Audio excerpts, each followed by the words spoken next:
What's up, guys? This is Kyle from Wax Museum.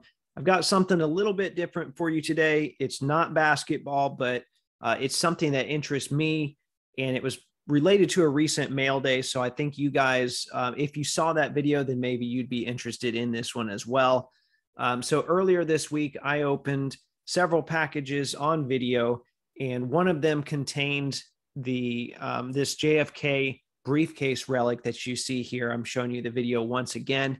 So I wanted to give you a little bit of the history of that relic today, but also tell you a little bit more about JFK relics in general. So that's what I'm going to start with here. I've got a ComC page pulled up, and you can see that there have been JFK relics here in the past. As far as from the major manufacturers, Topps probably produced the most.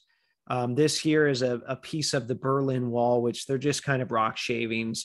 It's a very thin card. I have one of these. It's cool, but obviously JFK didn't touch that specific rock, so it's not anything that's super specific to JFK, even though it is involving a topic about him. This here is a stadium seat from Griffith Stadium in DC. So once again, not really all that closely connected to JFK. I mean, think of how many thousands of seats were there. But still something that's interesting. Then the rest of these relics that are currently for sale right now are pretty much garbage. I mean, this is a campaign button. It looks cool, but once again, not really related to him. I will show you a couple other things though here. Topps has been using this JFK sweater since like at least 2006. I know it was in Ginter back then too. They started using it in triple threads here. I think this is 2008. So that's a pretty cool Kennedy relic that's out there. And I'm going to pull up an eBay search here. You can see that as well. So yeah, they've been using it since 2006. So that's cool. Something else crazy that you might have seen in Allen and Ginter, or at least something that's on eBay right now from 2013. It's a DNA hair relic of JFK. And I don't know, supposedly there's a personal barber to these presidents that's collected this hair, and then there are celebrity hair collectors, whatever. Some people think that's cool. Some people think that's creepy, but it's out there. Still, it is not the craziest JFK card relic that has been on the market. This one wasn't on the market for very long. This one was made by Leaf. In fact, they even had a blog post about it. I'll pull up a bigger picture here in a moment than this one, but they made a booklet that had a dual cut auto of Kennedy and Lee Harvey Oswald. And then it gets even crazier. It says authentic cut leather seat from the 1961 Lincoln presidential limousine that JFK was assassinated in, which I don't even know how they would get their hands on that. I'm not saying that they didn't. I'm not doubting that they did. I just don't know where that would come from. And that's actually currently owned by somebody that I follow on Twitter. He's got an amazing history-related collection here. So here's a little bit bigger picture. You can see the Kramer GIF in the bottom. It's just an insane card. A lot of, controversial, but an insane card, an insane piece of history. So anyway, there is a history of JFK relics. They are out there. In 2019, Upper Deck decided to enter the arena of JFK relics as well with 2019 Goodwin champions. And I'm going to scroll down here past all of the storybook cuts and such. So they had a 1-1 oversized relic here that features a cut auto and then a big, a main piece, the initials from a briefcase that they purchased. And that's the same briefcase that you saw that was used for the card that I picked up earlier this week. Obviously, it's just a bigger part of it. And these were case hits. So they were 1 per 8-box case. Those and a number of other relics. So they were really, even rarer than that. You weren't even going to get a JFK in every case necessarily. So I kind of wanted to see if I could track down, some more information about this briefcase, because if it was purchased by Upper Deck, then most likely it was on the market at auction at some point. And that led me to this old WorthPoint listing where I found the same case. And I mean, it's got all the same markings. Everything about it is the same. And they list the story on here. I'm going to read that for you real quick. It says the story of this case is as follows.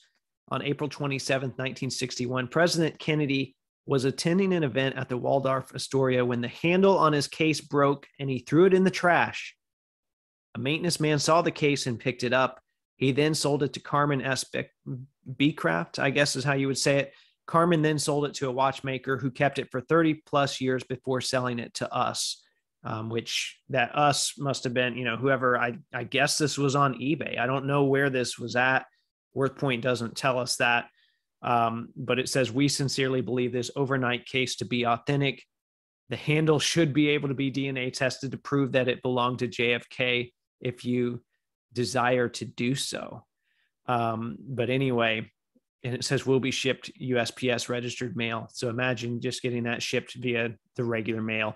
But here are some pictures of the case. So you've got just the inside. You see the purple on the inside. There's another picture of the inside. So very beat up. You see the handle there that they talked about that was that had come off of it. And there, that should look familiar. That's the piece that was used on the 101 card. So that's kind of interesting. Well, it ended up somewhere else after that because it wasn't Upper Deck that bought it from this auction. It actually ended up in February of 2017 with Goldin as part of this Jackie Robinson 70th anniversary auction to benefit the Jackie Robinson Foundation. And it says lot 357, John F. Kennedy personal vanity case. And I believe that this picture right here is actually the one that Upper Deck used on the back of their card. So I don't even think they took their own picture for it. I think they just took this Goldin picture because it's a high quality picture. And they decided to put that on the back of their card. So here are some more pictures of it, some more detailed pictures of it, which I thought was pretty cool. And then you can go to the description. It tells the same story that was on the WorthPoint listing. The only thing that I think they add in here, maybe this was on the WorthPoint listing too, is that it talks about how Kennedy was at the Waldorf on April 27th, 1961. And he was there for a dinner for the Bureau of Advertising. And you can actually find that speech, or at least part of it, a video of part of that speech on YouTube. I'm not going to play, all of it for you here. I just wanted to show you that video is out there. I guess there is some controversy, as with all things JFK. There's some conspiracy that part of this video was edited or part of it was cut out, which, you can take that deep dive on your own. There is the full audio here on another YouTube video.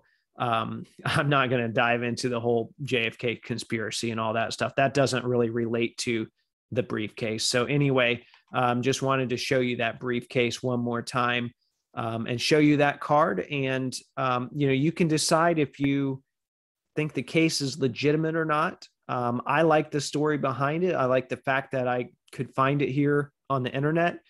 And I'm happy that I was able to share that with you. So maybe if that's something you're interested in, maybe you can go out there and find your own copy, because there are plenty of these cards out there and they're attached to different events from JFK's administration. So thanks for watching. As always, there are new episodes of the podcast every Thursday. And until next time, I'll talk to you later.